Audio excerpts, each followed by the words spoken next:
बिस्मिल्लाहिर्रहमानिर्रहीम। अल्लाहुम्मा सल्लि अला मुहम्मद व अला आलि मुहम्मद कमा सल्लैता अला इब्राहीम व अला आलि इब्राहीम इन्नका हमीदुम मजीद। अस्सलामु अलैकुम। मैं हूँ अतीकुर रहमान, आपका अपना चैनल जुर्म किसका। आपको पता है कि आजकल हम जो डिस्कस कर रहे हैं और जो मुल्क के हालात चल रहे हैं पाकिस्तानी, उसमें हम बात कर रहे हैं। तो कुछ दोस्तों ने मुझे कमेंट्स भी किए, मेरी इस्लाह भी की, मज़ीद मेरे नॉलेज में इजाफ़ा भी किया। मेन चीज़ ये है। तो ऐसे मैं अपने भाइयों से उम्मीद रखता हूँ कि मुझे साथ साथ मेरी इस्लाह और मुझे मेरे नॉलेज में इजाफ़ा करते रहेंगे। तो आज जो हमारे पास जो डिस्कस करने के लिए जो ख़बरें हैं, एक तो वो है कि जस्टिस मुज़ाहिर नकवी साहब ने इस्तीफ़ा दे दिया है। दूसरा, पीटीआई का बल्ले का निशान पेशावर हाई कोर्ट से वापस मिल गया। ऑर्डर के थ्रू इलेक्शन कमीशन का जो फ़ैसला था उसको मुअत्तल कर दिया है। और साथ में हम इलेक्शन की सीट्स के ऊपर या पार्टी टिकट्स के ऊपर भी बात करेंगे। तो सबसे पहले तो हम बात करते हैं पीटीआई के बल्ले के निशान के ऊपर। तो आज तो पेशावर हाई कोर्ट में आज समाअत हुई, जिसमें ऑनरेबल हाई कोर्ट के जजेस ने वकीलों को सुना, पीटीआई के भी और इलेक्शन कमीशन के वकीलों को भी सुना और फ़ैसला महफूज किया। और उसके बाद बताया, जो फ़ैसले में आया कि बल्ले का निशान जो है वो पीटीआई को वापस किया जाता है और इलेक्शन कमीशन का फ़ैसला मुअत्तल किया जाता है।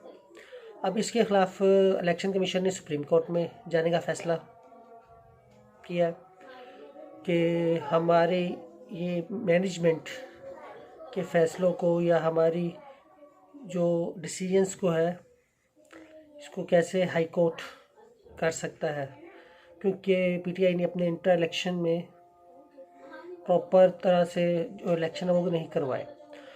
तो अब देखते हैं पीटीआई का कहाँ तक भागदौड़ चलती है। उनको ये जो 2024 का 8 फरवरी का इलेक्शन जो है, ये अपने बल्ले के निशान पर लड़ते हैं या किसी और निशान पे या आज़ाद उम्मीदवार के तौर पर लड़ते हैं, ये देखते हैं। ये अभी चल रहा है, ये केस अभी सुप्रीम कोर्ट में भी जाएगा। तो फर्दर वहाँ से क्या फ़ैसला आता है तो इस पर हम बात करेंगे। बहरहाल पेशावर हाई कोर्ट ने तो पीटीआई के हक़ में फ़ैसला दे दिया कि पीटीआई को बल्ले का निशान वापस किया जाए। अब इसके बाद जो हमारे पास जो हॉट ख़बर है वो ये है कि सुप्रीम कोर्ट के जस्टिस मुज़ाहिर नकवी साहब, जिनके ऊपर एलिगेशंस थे डिफरेंट और बहुत ही सीवियर किस्म के, और डिफरेंट चीज़ें उनकी जो सामने आ रही थी जायदादों के हवाले से, और प्लाट किसी बिजनेसमैन ने प्लाट दिया, कोई किसी ने कोई फ़ैसला किया, कोई वीडियोस ऑडियोज़ बेसिकली लीक हुई जो ट्रक के हवाले से थी।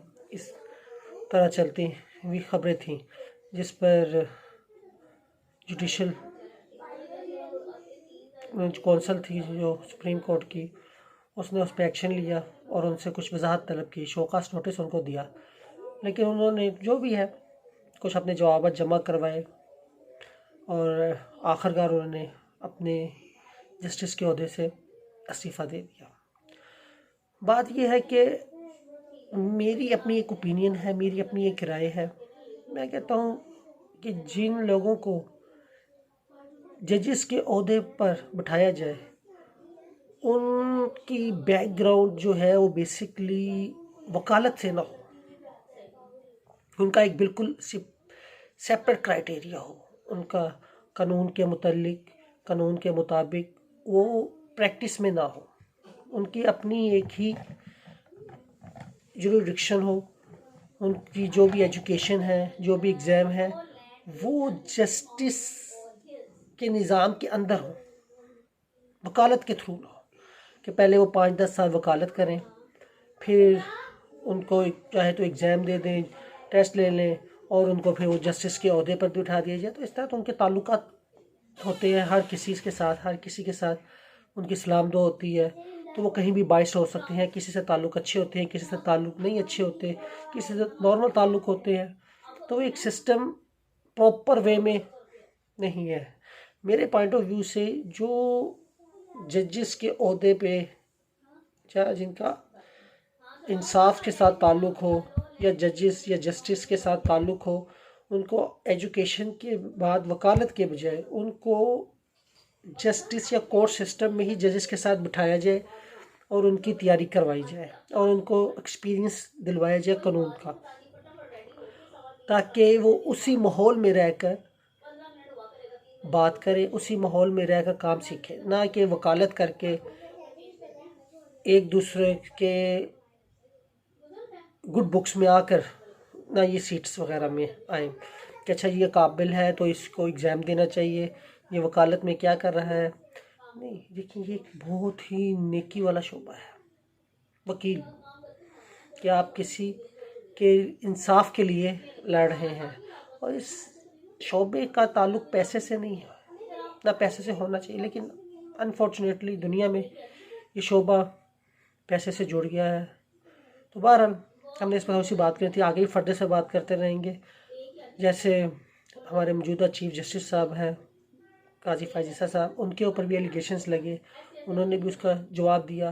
देखिए ना, उनकी जस्टिस सिस्टम ज्वाइन करने से पहले कि कुछ उनकी प्रॉपर्टीज़ हर चीज़ उनकी साथ साथ चलती रही, उन्होंने बनाई जो भी है। लेकिन आज ये बताया कि आपको एक नामी एक अच्छा वकील या एक काबिल वकील जो है वो उसकी फीसेस करोड़ों में होती हैं, लाखों तो दूर की बात है, करोड़ों में होती हैं, या फिर कोई सीट्स वगैरह होती हैं। मेन चीज़ है वकीलों की, जैसे अब देखें तजाद साहब हैं, लतीफ़ खोसा साहब हैं, बैरिस्टर गौहर साहब हैं, ये देखें इनको ये केसेस के पैसे नहीं लेते, ये इनके ताल्लुक़ होते हैं, तो ये ताल्लुक़ की बिना पर अब ये केसेस लड़ते हैं, क्योंकि इनको भी वकालत करते हुए 30 से 40 50 साल हो गए, तो अब इनका भी एक दूसरे के साथ, और ये सारे एक ही सिस्टम से निकल के ऊपर आए होते हैं।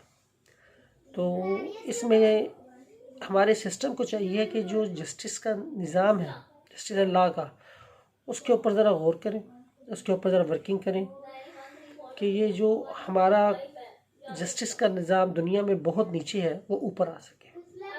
मेन चीज़ है, क्योंकि मेरे भी कुछ तल हकीकत है अदालतों के साथ शेयर करूँगा इंशाल्लाह आप लोगों से, क्या मामलात रहे, कोर्ट्स में क्या क्या होता रहा, क्या क्या होता है। बहरहाल अल्लाह सब की मुश्किलें दूर करे। तो भाइयों इंशाल्लाह हम आज की बात यहाँ पे ख़त्म करते हैं, और इंशाल्लाह अगले व्लॉग में हम जो बात करेंगे आने वाली ख़बरों की जो हॉट होंगी या जिनके ऊपर डिस्कस करना होगा, ये बेसिकली हमारे पाकिस्तान अवाम को सोचना है कि हम किस तरफ जा रहे हैं, क्या कर रहे हैं और हमें क्या करना चाहिए। ये मुल्क 5% का नहीं है, ये 95% सिर्फ 5% की याशी के लिए नहीं है। मेन चीज़ ये है, हमें ख़ुद इसके ऊपर सोचना है और करना है। हर किसी का हक़ है आगे जाना, हर किसी का हक़ है इंसाफ लेना। तो इंशाल्लाह अल्लाह ताला सब अपने भाइयों को, मेरे भाइयों को, दोस्तों को अपने हर ज़बान में रखे, उनकी सारी मुश्किलें दूर करे और पाकिस्तान को दिन दुगनी रात जुगनी तरक्की अता करे। इंशाल्लाह अगले व्लॉग तक के लिए इजाज़त दें। पाकिस्तान जिंदाबाद। अल्लाह हाफ़िज़।